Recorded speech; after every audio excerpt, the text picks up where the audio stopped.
بسم اللہ الرحمن الرحیم نحمدہ ونصلی علی رسولہ الکریم اما بعد۔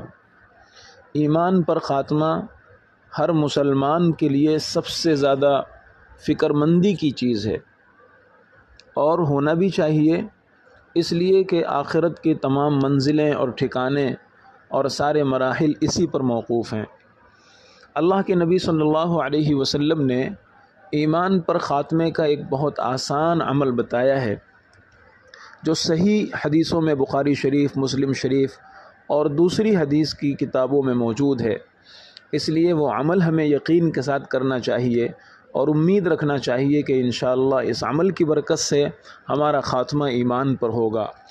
آپ صلی اللہ علیہ وسلم نے ایک صحابی سے ارشاد فرمایا، اذا اتیت مضجعک، کہ جب تم رات میں سونے کے لیے اپنے بستر پر جاؤ تو اچھی طرح وضو کرو، پھر دائیں کروٹ پر لیٹ جاؤ اور دائیں کروٹ پر لیٹ کر کے یہ دعا پڑھو، بسم اللہ اللہم اسلمت نفسی الیک ووجہت وجہی الیک وفوضت امری الیک والجأت ظہری الیک رغبتا ورہبتا الیک لا ملجأ ولا منجأ منک الا الیک آمنت بکتابک الذی انزلت وبنبیک الذی ارسلت۔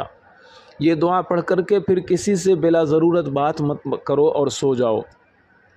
آپ صلی اللہ علیہ وسلم نے ارشاد فرمایا، فَإِن مُتَّ مِن لَيْلَتِكَ فَأَنْتَ عَلَى الْفِطْرَةِ، کہ اگر تمہارا اس رات انتقال ہو جائے گا تو تم ایمان پر مرو گے، اسلام پر مرو گے۔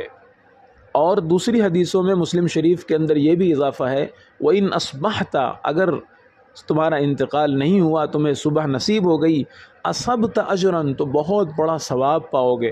فتح الباری میں حدیث کے بعض طرق میں یہ الفاظ ملتے ہیں کہ ان اصبحت اصبت خیراً، کہ اگر صبح نصیب ہو گئی تو وہ صبح تمہیں بھلائی اور خیر کے ساتھ نصیب ہوگی۔ کتنی آسان دعا ہے، اس کا ترجمہ بھی بڑا عجیب ہے۔ ترجمہ مختصر میں کر دیتا ہوں تاکہ اس کے پڑھنے میں اور زیادہ دل لگے۔ بسم اللہ، میں سوتا ہوں اللہ کے نام سے۔ اے اللہ، میں نے اپنی جان آپ کے حوالے کر دی، اپنا رخ آپ کی طرف کر لیا، اپنے معاملات آپ کو سونپ دیے، آپ کو اپنے سارے معاملات میں اپنا پشت پناہ بنا لیا۔ آپ کی رحمت کی امید ہے، آپ کے عذاب کا ڈر لگا ہوا ہے۔ آپ کی پکڑ سے نجات پانے اور اس سے بچنے کا کوئی راستہ اس کے سوا نہیں ہے کہ میں آپ ہی کے دامن رحمت کو تھام لوں۔ میں آپ کی اس کتاب پر ایمان لایا جو آپ نے اتاری ہے، اور اس نبی پر بھی میرا ایمان ہے جسے آپ نے بھیجا ہے۔ بخاری شریف حدیث نمبر 247 اور دوسری جگہ یہ حدیث موجود ہے۔